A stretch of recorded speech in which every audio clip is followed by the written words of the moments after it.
Hi everyone, welcome to Dhani kitchen. బెల్లం అరిసెలు చాలా రుచిగా దూదిలాగా ఎలా ప్రిపేర్ చేసుకోవాలో చూపిస్తాను. ముందుగా దీనికోసం స్టవ్ పైన దబర పెట్టుకొని 6 గ్లాసులు వాటర్ అనేది పోసుకోండి.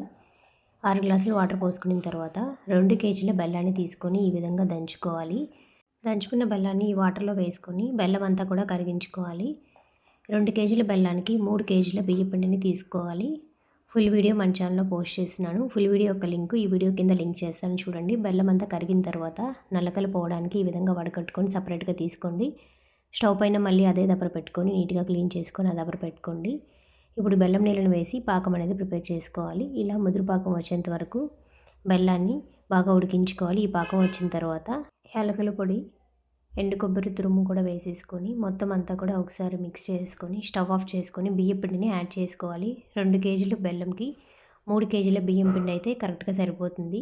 బియ్యం పిండి కోసం ముందు రోజు నైట్ బియ్యంని నానబెట్టుకొని తర్వాత రోజు మార్నింగ్ ఆ వాటర్ అంతా కూడా వంపేసుకొని బియ్యంని నీట్గా క్లీన్ చేసుకొని తడి బియ్యాన్ని పిండి మిల్లికిచ్చి ఆడించుకోవాలి. తర్వాత ఈ బియ్య పిండిని బాగా జల్లించుకొని ఈ బెల్లం పాకంలోకి యాడ్ చేసుకోవాలి. ఈ 2 కేజీల బెల్లానికి 3 కేజీల బియ్య పిండి అయితే కరెక్ట్గా సరిపోయింది. పాకం ఎక్కడా కూడా మిగలకుండా చాలా నీట్గా అయితే సరిపోయింది. ఒక్కసారి మీ టిప్స్ ఫాలో అయ్యి చేశారంటే అరిసెలు అనేది ఎక్కడ బ్రేక్ అవ్వకుండా చాలా సాఫ్ట్గా రుచిగా వస్తాయి. పిండి చూడండి ఎంత సాఫ్ట్గా వచ్చిందో. ఇలా పిండి అంతా కూడా మిక్స్ చేసుకున్న తర్వాత దీనిపైన వేడి నూనె పోసి మూత పెట్టేసి పక్కన పెట్టుకోండి. పిండి ఆరిపోకుండా ఉంటుంది. ఇప్పుడు ఈ పిండిలోంచి కొంత పిండి వరకు ప్లేట్లోకి తీసుకొని కొంత ముద్దలా తీసుకొని అరిసెల్ని ప్రిపేర్ చేసుకోవడమే.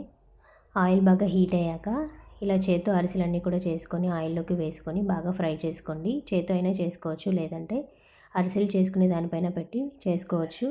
కొద్దిగా నేను చూపిస్తున్నట్లు పిండిని తీసుకొని చేత్తో ఇలా ప్రెస్ చేశారంటే అరిసె షేప్ అనేది కరెక్ట్గా వస్తుంది. ఇప్పుడు ఆయిల్ బాగా హీట్ అయ్యాక ఒకదాని తర్వాత ఒకటి ఆయిల్లోకి వేసుకొని ఫ్రై చేసుకున్నారంటే అరిసెలు అనేది చాలా రుచిగా ఉంటాయి, చాలా సాఫ్ట్గా, చాలా బాగుంటాయి. ఈ వీడియో మీరు కూడా ట్రై చేయండి ఫ్రెండ్స్. మీకు ఎలా కుదిరిందో కమెంట్ చేయండి. ఫస్ట్ టైం మన ఛానల్ విజిట్ చేస్తున్నట్లయితే తప్పకుండా సబ్స్క్రైబ్ చేసుకొని సపోర్ట్ చేయండి. ఇలా 2 వైపులు బాగా ఫ్రై అయిన తర్వాత ఇలా గరిటెలోకి తీసుకొని ఆయిల్ ఏదైనా ఎక్స్ట్రా ఉంటే ఇలా ప్రెస్ చేసుకోండి. ఇలా ప్రెస్ చేసుకున్న తర్వాత అరిసెలు ఒత్తుకునే దానిపైన పెట్టి ఇంకొకసారి ప్రెస్ చేశారంటే ఎక్స్ట్రా ఆయిల్ ఏమైనా ఉన్నా సరే ప్లేట్లోకి ఈ విధంగా వచ్చేస్తుంది. మిగతా అరిసెలన్నీ కూడా నేను చూపిస్తున్నట్లే ప్రిపేర్ చేసుకోవడమే.